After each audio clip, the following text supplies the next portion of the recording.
ಅನ್ನೋದು ಅರ್ಥ.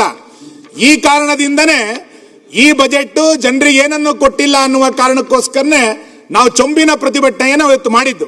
ನಾನು ಅದಕ್ಕೆ ನಿಮ್ಮ ಮುಖಾಂತರ ಸರ್ಕಾರಕ್ಕೆ ಉತ್ತರ ಕೊಡ್ತೇನೆ. ಈ ಯಾವ ಪ್ರಶ್ನೆಗಳಿಗೂ ಉತ್ತರವನ್ನು ಕೊಡದೆ ನೀವು 74,000 ಕ್ಯಾಪಿಟಲ್ ಬಜೆಟ್ ಅನ್ನು ಇಟ್ಟಿದ್ದೀರಿ ಅಂತಂದ್ರೆ ಯಾವ ಯೋಜನೆಯನ್ನು ಕೂಡ ರಾಜ್ಯದಲ್ಲಿ ಮಾಡ್ಲಿಕ್ಕಾಗಲ್ಲ.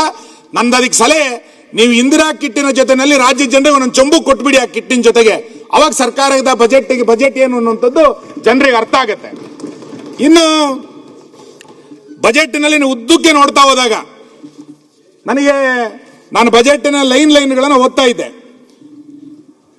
ಬಜೆಟಿನ ಯಾವ ಯೋಜನೆಗಳು ಘೋಷಣೆ ಅನ್ನಲಿಕ್ಕಿಂತ ಹೆಚ್ಚಾಗಿ ಮಾನ್ಯ ಅಧ್ಯಕ್ಷರೇ,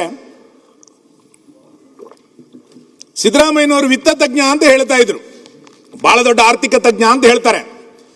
ಈ ಆರ್ಥಿಕ ತಜ್ಞನ ಜೊತೆನಲ್ಲಿ ಇವರೊಬ್ಬರು ವ್ಯಾಕರಣ ತಜ್ಞ ಅಂತ ನಾನು ವ್ಯಾಖ್ಯಾನಿಸ್ತೇನೆ.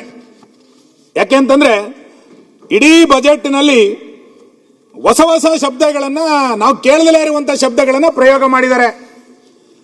ನಾನು ಅದಕ್ಕೆ ಮತ್ತೆ ಮುಂದಿನ ಬಾರಿಯೂ ನಾನೇ ಬಜೆಟ್ ಅನ್ನು ಮಂಡನೆ ಮಾಡ್ತೀವಿ ಅಂತ ವಿಶ್ವಾಸದ ಹೇಳ್ತಾ ಇರುವಂತ ಸಂದರ್ಭದಲ್ಲಿ ನಾನು ನಿಮ್ಗೆ ಅಧ್ಯಕ್ಷರಿಗೆ ವಿನಂತಿ ಮಾಡ್ತೇನೆ, ಮುಂದಿನ ಬಜೆಟ್ನಲ್ಲಿ ನೀವು ಡಿಕ್ಷನರಿನೂ ಒಂದು ಕೊಟ್ಬಿಡಿ ನಮಗೆ.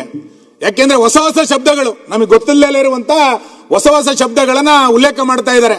ನನಗೆ ಆರಂಭದಲ್ಲಿ ಹೇಳಿದ್ದು ತೆರಿಗೆಯ ಟ್ರಸ್ಟಿ ನಾನು ಅಂತ ಒಂದ್ ಕಡೆ ಉಲ್ಲೇಖ ಮಾಡ್ತಾರೆ, ಇನ್ನೊಂದು ಕಡೆಗೆ ಟ್ರೋಟಿಂಗ್ ಎಕನಾಮಿ, ನಮಗೆ ಗೊತ್ತೇ ಇಲ್ಲ, ಕೇಳೇ ಇರಲಿಲ್ಲ ಇದು ನಾವು. ಟ್ರೋಟಿಂಗ್ ಎಕನಾಮಿ 11G ಅಂತೇಳಿ ಒಂದು ಹೊಸ ಘೋಷಣೆಯನ್ನ ಸರ್ಕಾರ ಮಾಡಿದ್ದು.